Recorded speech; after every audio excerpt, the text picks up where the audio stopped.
आज मुंबई महानगरपालिकेची निवडणूक होते आणि गेले 8 वर्षापासून ही निवडणूक प्रलंबित होती. त्यामुळे लोकांमध्ये पण उत्सुकता होती कारण सुप्रीम कोर्ट असेल या इतर निर्णयांमुळे ही निवडणूक चा जो कालावधी आहे तो खूप लांबला गेला आणि त्यामुळे उमेदवार असेल किंवा कार्यकर्ते यांच्यामध्ये पण ह्या निवडणुकीची उत्सुकता होती. पण आज मतदानाचा दिवस आहे.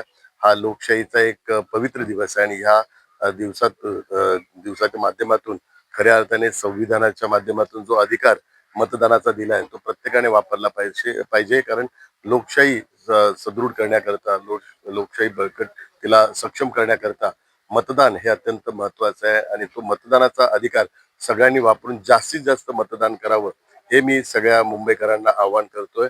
कारण ही मुंबई महानगरपालिकेची निवडणूक ही मुंबईच्या दृष्टिकोनातून अत्यंत महत्वाची आहे आणि मुंबईकरांच्या दृष्टिकोनातून महत्वाची आणि मुंबईकरांच्या भवितव्याची निवडणूक आहे. त्यामुळे आपलं भवितव्य उज्ज्वल करण्याकरता जास्तीत जास्त मतदान करा हे मी मुंबईकरांना आवाहन करतो.